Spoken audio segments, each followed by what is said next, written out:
প্রিয় ষষ্ঠ শ্রেণীর শিক্ষার্থীরা তোমরা সবাই কেমন আছো? আশা করি ভালো আছো। আমি মোহাম্মদ সিফায়াত আছি তোমাদের সাথে। ইজি ম্যাথ স্যারের পক্ষ থেকে তোমাদের সবাইকে সুস্বাগতম। প্রিয় শিক্ষার্থীরা, আমি গত পর্বতে তোমাদের সরল সমীকরণ অধ্যায়ের অনুশীলনীর যে 2 নম্বর অঙ্কগুলো ছিল সে অঙ্কগুলো আমি সমাধান করেছি। আজকে আমি তোমাদের অনুশীলনীর 3 নংয়ের যে অঙ্কগুলো আছে সেই অঙ্কগুলো আমি সমাধান করব। তো চলো দেখি 3 নংয়ের মধ্যে কি রয়েছে। দেখো, এখানে বলা হয়েছে প্রতিটি সমীকরণের পাশে থাকা কলামের ভিতরের মানগুলো থেকে সঠিক মূলটি বেছে নাও। অবশিষ্ট মানগুলো কেন সমীকরণটির মূল হবে না ব্যাখ্যা করো। দেখো, আমি তোমাদেরকে একটা কথা বলি। এখানে বলা হয়েছে, এখানে দেখো, এখানে একটা ছক দেওয়া হয়েছে আমাদেরকে। এই ছকের মধ্যে আমাদেরকে সমীকরণ দিয়ে দিছে আর কয়েকটা মান দিয়ে দিছে। দেখো, আমরা কিন্তু 2 নম্বর অঙ্কতে বুঝেছি মূল মানে কাকে বোঝায়। মূল দিয়ে বোঝানো হচ্ছে চলকের মানকে। ঠিক আছে, চলকের মানটাকে মূলত মূল বোঝায়। তো এবার দেখো, এখানে আমরা যদি প্রথম সমীকরণটার দিকে খেয়াল করি, আমাদের প্রথম সমীকরণের মধ্যে কি রয়েছে একটু খেয়াল করো। প্রথম সমীকরণের মধ্যে আছে 2x + 5 = 15। দেখো, এখানে এই যে 2 এর সাথে একটা x রয়েছে, অতএব যে একটা চলক রয়েছে 2x, অতএব এই যে x একটা চলক, এই x এর 3টা মান কিন্তু এখানে দিয়ে দিয়েছে। এই 3টা মানের মধ্যে কোন মানটা সঠিক সেটাই আমাদের বের করতে হবে, আর কোন মানটা ভুল আর সেটা ভুল কেন সেটা আমাদেরকে ব্যাখ্যা দিতে হবে। তাহলে দেখো, এখানে x এর মান 10 দিয়ে দিছে, তারপর 5 দিয়ে দিছে, তারপর হচ্ছে -5 দিছে। অর্থাৎ 3টা মান ধরেই কিন্তু আমাদের প্রথম অঙ্কটা সমাধান করতে হবে, দ্বিতীয় অঙ্কটা সমাধান করতে হবে। মানে সবগুলো অঙ্কই আমাদের 3টা করে মান দিয়ে দিছে। দেখো, 3টা মান দিয়ে দিছে। এই 3টা মান ধরে মূলত আমাদের কি করতে হবে, অঙ্কগুলো করতে হবে। তো চলো দেখি এগুলো কিভাবে করব। আমি তোমাদের জন্য সেগুলো নিচে রেডি করে রেখেছি। তো আমি প্রথম একটা তোমাদেরকে ভালো করে বোঝাবো। আশা করি প্রথম একটা যদি তোমরা ভালো করে বুঝো তাহলে বাকিগুলোও তোমাদেরকে বোঝাবো। তবে একটা ভালো করে তোমরা বুঝলে তাহলে বাকিগুলো তোমরা নিজেরাই করতে পারবা। দেখো, এখানে যদি আমি তোমাদেরকে একটু বুঝাই, আমি তোমাদেরকে আগে বুঝাই, তারপরে আমি ওই ছকটাতে যাব। দেখো, আমি যদি তোমাদেরকে একটু বুঝাই, এখানে কি দেওয়া আছে, আমাদের প্রথম সমীকরণটা দেওয়া আছে আমাদের 2x + 5 = 15। আচ্ছা, ঠিক আছে। এবার এটাকে এই সমীকরণে প্রথমে আমি 10 এর মান বসাবো। তো 10 এর মান যদি আমি বসাই, দেখো তাহলে কি হয়। আমি লিখলাম, মনে করো 2x + 5 = 15 আমাদের আছে। তো দেখো, এবার যদি আমি এই x এর জায়গাতে যদি আমি কি করি, 10 বসাই, যেহেতু আমাদের প্রথম মানটা কত আছে 10, তো আমি 10 বসাই করব। দেখো, তাহলে আমি 2, তারপর দেখো 2 এর সাথে x কিন্তু গুণ অবস্থায় আছে, তাহলে আমরা ইনটু দিব এখানে। ঠিক আছে, আমরা জানি ইনটু বা ডট দিতে হয়। ইনটু যে কথা, ডট একই কথা। তাহলে x এর মান আমরা 10 ধরবো, তাহলে আমরা লিখবো এখানে 10। তারপর দেখো +5 এর 5। তো আমাদের মূলত এই 15 মিলতে হবে। অর্থাৎ ডান পক্ষ যা আছে, ডান পক্ষ 15 আছে, আমাদের বাম পক্ষ করে কিন্তু আমাদের ডান পক্ষটা মিলাইতে হবে। তো আমি কিন্তু এখন বাম পক্ষটা করতেছি। তাহলে দেখো, এবার যদি আমি এই 2 আর 5 যদি গুণ করি তাহলে আমরা কত পাই বলো তো? আমরা পাই হচ্ছে 20। ঠিক আছে, তারপর দেখো প্লাস যদি আমরা এখানে দেই +5, তাহলে দেখো আমাদের কত হলো। যেমন আমরা এখানে 2 দ্বারা 10কে গুণ করলাম, আমরা জানি 10 দুগুণে 20, তাই আমরা এখানে 20 লিখেছি। তারপর প্লাস আর প্লাস দিয়েছি, তারপর দেখো 5 আর 5 আমি লিখেছি। এবার দেখো, আমরা জানি 20 + 5 অর্থাৎ 20 + 5 যদি আমরা করি তাহলে আমরা পাই হচ্ছে 25, 25 পাই। তাহলে দেখো, আমাদের হতে হবে কত, আমাদের হতে হবে কিন্তু 15, কিন্তু আমাদের 15 হয়নি, আমাদের হয়েছে 25। তাহলে এটা কি সঠিক নয়? এই মানটা মূলত সঠিক নয়। এই সমীকরণের জন্য এই যে 10 মান দিয়ে দিচ্ছে এটা মূল নয়, সেটা সঠিক হবে না। তাহলে দেখো, এবার আমি যদি 5 ধরে করি, আমি কিন্তু একটা অঙ্ক তোমাদেরকে ভালো করে বোঝাচ্ছি, বাকিগুলো ভালো করেই বোঝাবো, তবে একটা তোমরা ভালো করে বোঝো। তাহলে দেখো, আমি 10 ধরার পর আমি দেখলাম কি আমাদের ডান পক্ষ মিলে না। এবার আমি কি করব, 5 ধরবো মানটা। তো দেখো আমি এই জায়গাতে যেহেতু আমাদের সমীকরণটা এখানে দেওয়া আছে, আমি আর নতুন করে উঠাবো না। তো আমরা এখানে 2x + 5, আমরা যেহেতু বাম পক্ষটা করবো তাহলে 2, তারপরে দেখো এবার আমরা এই x এর মান ধরবো কত, 5 ধরলাম আমরা, ঠিক আছে। তারপর প্লাস হচ্ছে 5। তাহলে দেখো এবার যদি আমরা ক্যালকুলেশন করি 5 আর 2 দিয়ে আমরা গুণ করি, আমরা জানি 5 দুগুণে 10, তাহলে আমরা 10 পাবো, প্লাস হচ্ছে 5। তাহলে 10 আর 5 দিয়ে আমরা যোগ করি, তাহলে আমরা পাই কত, 15। দেখো তাহলে আমাদের কিন্তু 5 দ্বারাই কিন্তু মিলছে। তাহলে এই 15 কিন্তু ডান পক্ষতে আমাদের 15 আছে, আমরা বাম পক্ষতে কত পেয়েছি, 15 পেয়েছি। তাহলে বোঝা গেল কি যে 5 কিন্তু এই x এর মানের জন্য এটা গ্রহণযোগ্য, মানে এটা এখানে 5টা মূলত এই মানটা দ্বারা সমীকরণ গঠন হবে 5 দিয়ে। আমরা x এর মান যদি 5 ধরি তাহলে কিন্তু এটা সমীকরণ হবে, 10 ধরলে কিন্তু এটা সমীকরণ হবে না, কারণ আমরা দেখছি 10 ধরার পর আমাদের 25 হয়েছে, যেটা ডান পক্ষর সাথে মিলে না। তো দেখো এবার আমরা -5 ধরে করব। তো -5টা ধরে একটু করে দেখাই তোমাদেরকে। তাহলে দেখো আমরা কিন্তু দুইটাই করলাম, আমরা 10 ধরে করলাম, দেখলাম যে 10 ধরে করলে আমাদের এটা সমীকরণ হয় না, কারণ আমরা জানি সমীকরণ হতে হলে ডান পক্ষ এবং বাম পক্ষ মিলতে হবে। আমরা দেখলাম 10 ধরে আমরা 25 পাইলাম। এবার দেখো 5 ধরে যখন আমরা করছিলাম তখন কিন্তু আমরা 15 পেয়েছি বাম পক্ষতে, আর ডান পক্ষতেও কিন্তু 15 রয়েছে। তাহলে কিন্তু আমরা 5 দ্বারা কিন্তু এটা সমীকরণ হয়, যদি আমরা x এর মান 5 ধরি।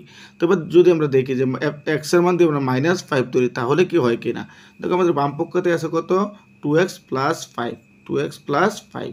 তো এবার আমরা করবো, দেখো সমান সমান 2, x এর মান ধরবো হচ্ছে -5, তারপর দেখো আছে +5, ঠিক আছে। তাহলে দেখো এটাকে আমরা ব্র্যাকেটে রাখবো। তো এইবার দেখো এই যে 2টা -5 এর সাথে কি অবস্থায় আছে, গুণ অবস্থায় আছে। তাহলে আমরা কি করব, দেখো তাহলে আমরা 2 দ্বারা -5কে গুণ করব, তাহলে আমরা 5 দুগুণে 10, অর্থাৎ -10 হবে, সমান সমান আমরা লিখবো -10। তারপর দেখো +5 এর +5 আমরা বসাইলাম। এবার দেখো এখানে মাইনাস আছে, এখানে প্লাস আছে, তাহলে প্লাসে মাইনাসে কি বলতো, মাইনাস। তাহলে আমরা কি করব, আমরা বিয়োগ করব। তাহলে বিয়োগ যদি আমরা 10 থেকে যদি 5 বিয়োগ করে দেই তাহলে আমরা কত পাই, 5 পাই। সেটা কিসের পাই, মাইনাসের পাই, যেহেতু বড় চিহ্নটা হচ্ছে মাইনাসের, যেহেতু 10 বড় তার চিহ্নটা হচ্ছে মাইনাসের, আমরা পাই কত, -5। তাহলে আমরা দেখতেছি কি -5 দ্বারাও কি এই সমীকরণটা সঠিক হবে না। তাহলে শুধুমাত্র আমরা একটা পাইলাম, শুধুমাত্র 5 দ্বারা যদি আমরা x এর মান 5 ধরে করি তাহলে কিন্তু x = 5 হলেই কিন্তু মূলত আমরা এই সমীকরণটা সঠিক হিসাবে পাই। তো এবার চলে যাই আমরা নিচে। দেখো এই অঙ্কগুলো তোমাদের জন্য আমি করে রেখেছি সুন্দর করে। দেখো এবারে আমি কিন্তু 1 নম্বর অঙ্কটা তোমাদের সমাধান করে ফেলেছি। এজন্য 1 নম্বর অঙ্কটাতে দেখো আমি প্রথমে পেয়েছিলাম কত, প্রথমে পেয়েছিলাম আমি হচ্ছে 25। দেখো এখানেও কিন্তু 25 পেয়েছি আমরা। তারপরে দেখো আমরা যখন 5 ধরে করছি, x এর মান যখন 5 ধরে করছিলাম তখন আমরা পেয়েছিলাম 15, তাহলে এখানেও কিন্তু আমরা 15 পেয়েছি। তাহলে দেখো একটা জিনিস খেয়াল করো, যেহেতু উপরের দিকে খেয়াল করো, যেহেতু আমাদের এখানে ডান পক্ষের সাথে, ডান পক্ষ 15 ছিল, ডান পক্ষের সাথে আমাদের মিলে না, এই জন্য আমরা লিখছি অতএব বাম পক্ষ নট ইকুয়াল ডান পক্ষ। অতএব কি এটা বাম পক্ষ এবং ডান পক্ষ সমান নয়, সুতরাং 10 সমীকরণের সঠিক মূল নয়। অতএব এটা কিন্তু সঠিক হবে না, কারণ এই মূল মানে আমরা জানি, আমি আবার বলি মূল মানে হচ্ছে x এর মান। তাই জন্য 10 সমীকরণের সঠিক মূল নয়, মানে সঠিক মান নয়, ঠিক আছে। তাহলে তারপরে দেখো যখন আমরা 5 ধরে করছিলাম, x = 5 ধরে করছিলাম, তাহলে দেখো এবার আমরা আমাদের ডান পক্ষতে কিন্তু কত ছিল, আমাদের ডান পক্ষতে 15 ছিল, আর বাম পক্ষতেও কিন্তু আমরা কিন্তু এখানে বাম পক্ষতেও 15 পেয়েছি। যেহেতু আমরা বাম পক্ষতে 15 পেয়েছি তাহলে এটা আমরা লিখতে পারি অতএব বাম পক্ষ সমান সমান ডান পক্ষ, সুতরাং 5 সমীকরণের সঠিক মূল, ঠিক আছে। তারপর যদি আমরা নিচে যাই, দেখো আমরা কিন্তু তিনটাই করেছিলাম। এবার আমরা নিচে যাই, দেখো যদি -5 দ্বারা আমরা করি তাহলে কিন্তু আমরা পাই হচ্ছে -5, যেটা ক্যালকুলেশন করে আমি তোমাদেরকে উপরে দেখাইলাম। তাহলে আমরা লিখতে পারি, যেহেতু আমাদের ডান পক্ষের সাথে এটা মিলে না, তারপর আমরা লিখতে পারি বাম পক্ষ নট ইকুয়াল ডান পক্ষ, সেটাই কিন্তু আমরা এখানে লিখেছি। সুতরাং -5 সমীকরণের সঠিক মূল নয়, যেহেতু এটা দ্বারা আমাদের ডান পক্ষ বাম পক্ষ সমান হয় না। তো দেখো 2 নম্বরের ক্ষেত্রেও যদি আমরা যাই, 2 নম্বরেও কিন্তু আমাদেরকে এরকম কি দেওয়া ছিল, 2 নম্বরেও কিন্তু আমাদেরকে এরকম 5টা মান দেওয়া আছে। দেখো 5টা মান ধরেই কিন্তু আমরা এই 2 নম্বর অঙ্কটা করব। তো দেখো এখানে আমরা যদি একটু উপরে চলে যাই, 2 নম্বরে আমাদেরকে কী মান দেওয়া আছে, আমি আর উপরে যাব না, আমরা জাস্ট এখানে দেখব আমাদের কী মান দেওয়া আছে। 2 নম্বর অঙ্কের মধ্যে কী আছে একটু দেখো, এখানে দেওয়া আছে 5 - y = 7। তাহলে দেখো এবার আমাদের এখানেও কিন্তু 3টা মান দেওয়া আছে, যেরকম আমরা 1 নম্বরে 3টা মান দেওয়া ছিল, আমাদের 2 নম্বরের মধ্যে কিন্তু 3টা মান দেওয়া আছে। 3টা মান কিন্তু আমরা এখানে পাবো, তাই আমরা উপরে গেলাম না। তো দেখো আমরা আমাদের একটু খেয়াল করো সমীকরণটার দিকে, আমাদের সমীকরণের মধ্যে আছে 5 - y = 7, অথবা আমাদের ডান পক্ষতে কত আছে, 7 আছে। এই 7 আমাদের বাম পক্ষতেও হতে হবে।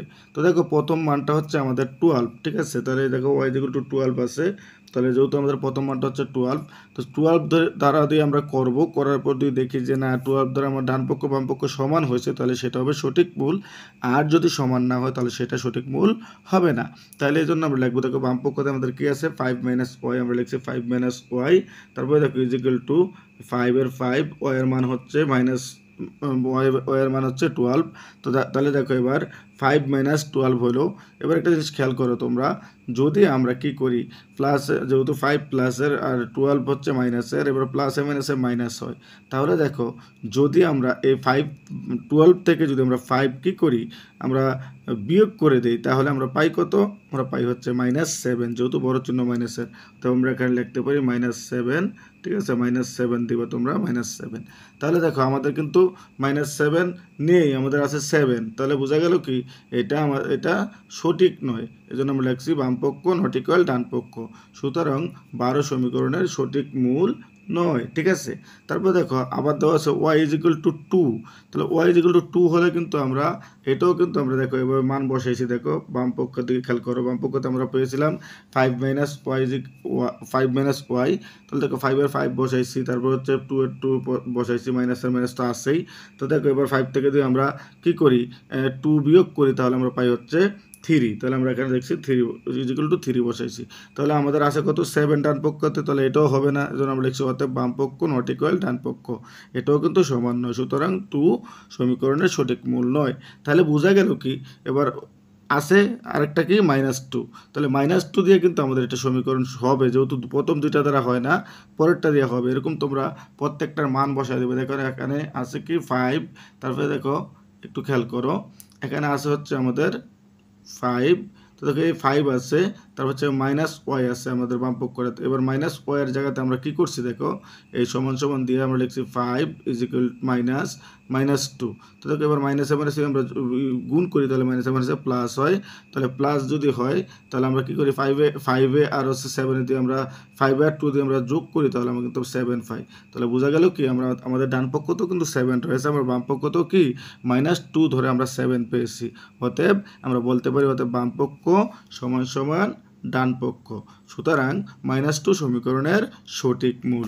আশা করি তোমরা 2 নম্বর অঙ্কটা বুঝতে পেরেছো। এবার 3 নম্বর অঙ্কটা কি আছে আমি তোমাদেরকে সেটাই দেখাবো। একটু খেয়াল করো, 3 নম্বর অঙ্কটা আমরা এই জায়গাতে রেখেছি, দেখো এই জায়গাতে একইভাবে তোমরা প্রত্যেকটা শুধুমাত্র মান বসাবা। দেখো আমাদের এখানে আছে 3x + 8, এটা কিন্তু আমাদের ডান পক্ষতে আছে। এবার কিন্তু মজার বিষয় হচ্ছে আমরা দুইটা পক্ষকেই কিন্তু আমাদের করতে হবে, মানে দুইটা পক্ষকে করলে আমরা বুঝবো যে আসলে কোনটা সমান, মানে কোন দুইটা সমান হতে হবে, তো তাই আমাদের দুইটা পক্ষ বা ডান পক্ষ বা বাম পক্ষ দুইটাতেই করতে হবে। আগের যেমন 1 এবং 2 এর মধ্যে আমাদের সংখ্যা ছিল, যার কারণে আমরা ধরে নিয়েছি যে এটা মিলতে হবে। এবার আমরা ডান পক্ষতে কত আছে আর বাম পক্ষতে কত আছে সেটা কিন্তু আমরা জানি না, এজন্য আমরা দুইটা পক্ষই করে নিব।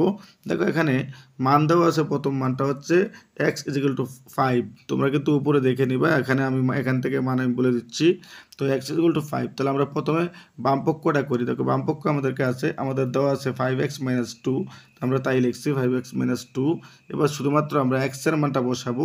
তো x এর মান প্রথমে আমাদেরকে দেওয়া আছে 5, তাহলে আমরা কী করছি, দেখো 5 যেহেতু 5x এখানে গুণ অবস্থায় আছে, তাহলে আমরা লিখছি 5 × 5 -2 এর -2। তারপর দেখো সমান সমান দিছি, এবার 5 5 আমরা যদি গুণ করি তাহলে আমরা পাই হচ্ছে 25 - 2। তারপরে দেখো 25 এর -2 দিলাম, তারপর হচ্ছে 25 থেকে যদি 2 চলে যায় তাহলে হচ্ছে আমরা পাই হচ্ছে কত 23। তাহলে এবার ডান পক্ষতে যদি আমাদের 23 হয় কিনা দেখি, তারপর বাম পক্ষতে কত পেয়েছি 23, আমরা কত পেয়েছি বলো তো 23। এবার ডান পক্ষতে দেখো, ডান পক্ষতে আমাদের দেওয়া আছে 3x + 8, এখানে 3x + 8। এবার আমরা x এর মান বসাবো, x এর মান হচ্ছে 5, তাহলে এখানে আছে 3 আর হচ্ছে 5, তাহলে 3 × 5 = 15, তার প্লাস হচ্ছে 8, এবার যদি আমরা যোগ করি 15 আর 8 হচ্ছে কত, 15 8 হচ্ছে আমাদের 23। তাহলে দেখো ডান পক্ষ এবং বাম পক্ষ মিলে গেছে, সুতরাং আমরা বলতে পারি 5 সমীকরণের সঠিক মূল। তারপর দেখো আমাদের আরেকটা মান দেওয়া আছে 1, x=1 দেওয়া আছে, তাহলে এটা কিন্তু সঠিক মূল হবে না, যেহেতু আমরা একটা পেয়ে গেছি। তারপর দেখো আমি তোমাদেরকে একটু নিচে যেয়ে দেখাই, তাহলে 1 দ্বারা যদি করি তাহলে আমাদের কত হবে, দেখো প্রত্যেকটাই কিন্তু আমরা করব। তো 1 দ্বারা আসলে যে মানটাকে আমরা গুণ করব সেটা 1ই হবে। তো দেখো এবার আমরা এখানে যদি, যেহেতু 5x - 2 দেওয়া আছে এখানে, তাহলে আমরা এখানে দেখো 5 গুণ 1 - 2 দিছি, তাহলে কত হয়, 5 দ্বারা 5 দ্বারা 1কে গুণ করলে বা 1 দ্বারা 5কে গুণ করলে 5ই হয়, তার থেকে মাইনাস আমরা 2 বিয়োগ করছি। বিয়োগ করার পর দেখো আমরা পেয়েছি হচ্ছে 5 থেকে 2 চলে গেল হচ্ছে 3। তাহলে দেখো আমাদের ডান পক্ষতে কত পাইলাম, বাম পক্ষতে আমরা 3 পাইলাম। হ্যাঁ, কিন্তু আমরা প্রথম অঙ্কটা পেয়েছিলাম কিন্তু 23, অর্থাৎ 23 পেয়েছিলাম। তারপরে দেখো এই জায়গাতে যদি আমরা করি, ডান পক্ষটা যদি আমরা করি, এখানে 3x + 8, তো 3x এর মান হচ্ছে 1। তারপরে দেখো তাহলে আমরা 1 দ্বারা 3কে গুণ করলে আমরা কি পাই, আমরা 3 পাই। 3 দ্বারা যদি 8কে যোগ করি তাহলে আমরা পাই হচ্ছে কত, 11। তাহলে দেখো এখানে ডান পক্ষ বাম পক্ষ মিলেনি, তাহলে আমরা লিখতে পারি অতএব বাম পক্ষ নট ইকুয়াল ডান পক্ষ, সুতরাং 1 সমীকরণের সঠিক মূল নয়। তারপর দেখো আবার আরেকটা মান দেওয়া আছে আমাদের -5, যেটা তোমরা ছকের মধ্যে পাবা। আমি আর ছকের মধ্যে গেলাম না, এই জায়গাতে যেহেতু মান দেওয়া আছে তাই আমি এখান থেকেই সব সমাধান করে দিচ্ছি। তারপর দেখো বাম পক্ষতে আমরা যে অঙ্কটা আমাদের দেওয়া আছে সেটাকে আমরা ক্যালকুলেশন করলে পাবো হচ্ছে -7। কীভাবে ক্যালকুলেশন করবো সেটা তোমরা জানো, আমি কিছুক্ষণ আগে তোমাদেরকে দেখেছি। আর ডান পক্ষকে ক্যালকুলেশন করলে আমরা পাবো হচ্ছে -7। তো দেখো আমরা বাম পক্ষতে ক্যালকুলেশন করলে পাই হচ্ছে 27, -27, আর ডান পক্ষতে ক্যালকুলেশন করলে হচ্ছে আমরা পাই -7। তাহলে আমাদের ডান পক্ষ বাম পক্ষ কি নাই, সমান নেই। তাহলে আমরা লিখতে পারি অতএব বাম পক্ষ নট ইকুয়াল ডান পক্ষ। অতএব কি আমরা লিখতে পারি যে সমীকরণ -5 সমীকরণটি সঠিক মূল নয়, এটা আমরা লিখতে পারি। দেখো এটা আমরা নিচে লিখে দিয়েছি, কথাটা তোমরা একটু খেয়াল করো, এই জায়গাটা আমি লিখে দিয়েছি। তারপর যদি আমরা 4 নম্বর অঙ্কটার দিকে যাই, দেখো যেহেতু আমাদের সময় মেলা বেশি হয়ে যাচ্ছে তাই আমি বেশি আর করতে চাচ্ছি না। দেখো এই জায়গাতে আমাদের 16 আছে, আমাদের একটু খেয়াল করো, আমাদের ডান পক্ষতে 16 আছে, মানে 16 আছে। এবার আমরা বাম পক্ষ করে দেখবো আমাদের 16 হয় কি না। তো প্রথমে আমাদেরকে একটা মান দিছে 18, মানে 18 একটা মান দিছে y=18। এবার দেখো 18 গুণ যদি আমরা কী করি, যেহেতু এই 2y এর সাথে গুণ অবস্থায় আছে, তো আমরা 2 দ্বারা 18কে গুণ করবো। 18 দুগুণে 36, 36 এর যোগ 2, তাহলে কত, 38। কিন্তু আমাদের এখানে দেওয়া আছে 16, তাহলে বোঝা গেল কি এটা মিলে না। তাহলে 38 আমাদের বাম পক্ষ মিলে না, এই জন্য আমরা লিখছি বাম পক্ষ নট ইকুয়াল ডান পক্ষ। সুতরাং 18 সমীকরণের মানে 18 সমীকরণের সঠিক মূল নয়। তারপরে দেখো আমাদের দেওয়া আছে যে y=9 যদি হয় তাহলে কিন্তু আমাদের মিলে না। এখানে দেখো আমাদের ওই জায়গাতে হচ্ছে 16 হতে হবে, আমাদের ডান পক্ষতে 16 আছে, এখানে কিন্তু আমাদের 20 হয়েছে, তাহলে এটাও কিন্তু মিলে না। এটা তোমরা ক্যালকুলেশন করে নিবা। তাহলে আমরা লিখতে পারি আমরা বাম পক্ষ নট ইকুয়াল ডান পক্ষ, সুতরাং 9 সমীকরণের সঠিক মূল নয়। তারপরে দেখো আমি আরেকটা এই জায়গাতে দেখো, এবার y=7 দিয়ে দিছে। y=7 দেওয়ার পর আমরা কিন্তু ডান পক্ষতে 16 পেয়েছিলাম, এখানেও কিন্তু দেখো আমরা এখানে আমরা বাম পক্ষতেও 16 পেয়েছি। অথবা আমরা লিখতে পারি বাম পক্ষ = ডান পক্ষ। তোমরা ক্যালকুলেশন করে নিবা, যেহেতু আমার সময় কম, আশা করি তোমরা ক্যালকুলেশন করতে পারবা, যেহেতু উপরে আমি তোমাদেরকে ক্যালকুলেশন করে বুঝাইছি কয়েকটা অঙ্ক। তারপরে দেখো এবার 5 নম্বর অঙ্কটা দেখে তোমরা খেয়াল করো, 5 নম্বরের মধ্যেও একইভাবে আমাদের এটা দেওয়া আছে। আমাদের ডান পক্ষ এখানে দেওয়া আছে 4z - 5 = 2z + 19।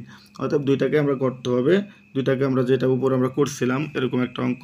তো এটা দেখো এই জায়গাতে আমরা কি করার পর কি পেয়েছি, দেখো আমরা বাম পক্ষকে করে পেয়েছি হচ্ছে 43, ঠিক আছে, সমাধান করে পেয়েছি। ডান পক্ষতে করেও কিন্তু আমরা 43 পেয়েছি। তাহলে বোঝা গেল কি যে z = যদি 12 হয় তাহলে কিন্তু সেটা সঠিক হবে, এই জন্য আমরা লিখতে পারি অতএব বাম পক্ষ = ডান পক্ষ, সুতরাং 12 সমীকরণের সঠিক মূল, ঠিক আছে। তারপর যদি আমরা আরেকটা মান দেওয়া আছে আমাদের z = 7 দেওয়া আছে আমাদেরকে, তাহলে z = 7 দিয়ে যদি আমরা করি তাহলে আমরা পাই হচ্ছে দেখো ডান পক্ষতে পাই হচ্ছে আমরা 23, আর বাম পক্ষতে আমরা পাই হচ্ছে 23, ডান পক্ষতেও কিন্তু আমরা পাই 23। তাহলে বোঝা গেল কি এইটাও কিন্তু মিল আছে, যেহেতু আমরা ডান পক্ষ বাম পক্ষ সমান পেয়েছি, তাহলে অতএব আমরা লিখতে পারি বাম পক্ষ সমান সমান ডান পক্ষ। সুতরাং 7 সমীকরণের সঠিক মূল। তাহলে 7 হলেও কিন্তু সঠিক হচ্ছে। তাহলে বোঝা গেল এই জায়গাতে কিন্তু আমরা 2টা মূল পাইলাম সঠিক, ঠিক আছে, 2টা মানে সঠিক হচ্ছে সমীকরণ। তারপরে যদি আমি নিচে যাই, একদম লাস্টে যেই মানটা আমাদেরকে দিয়েছে z সমান সমান 4, z সমান সমান 4 হলে কি হবে দেখো, বাম পক্ষতে আমরা পাই হচ্ছে 11, আর দেখো ডান পক্ষতে আমরা পাই হচ্ছে 27। তাহলে এটা কিন্তু মিলল না, অতএব আমরা লিখতে পারি বাম পক্ষ নট ইকুয়াল ডান পক্ষ। সুতরাং 4 সমীকরণের সঠিক মূল নয়। তো প্রিয় শিক্ষার্থীরা, আমি আশা করি তোমরা আমি আজকে তোমাদেরকে যে অঙ্কগুলো করালাম তোমরা সেগুলো খুব ভালো করে বুঝতে পেরেছো। যদি তোমরা কেউ এই অঙ্কগুলো না বুঝে থাকো অবশ্যই তোমরা আমাকে কমেন্ট করে জানাবা, আমি তোমাদের সমস্যা সমাধান করার চেষ্টা করবো ইনশাআল্লাহ। তো আজ এ পর্যন্ত, তোমরা সবাই ভালো থাকো, তোমাদের সকলের সুস্বাস্থ্য কামনা করে আজকের মতো এখানে বিদায় নিচ্ছি। আল্লাহ হাফেজ।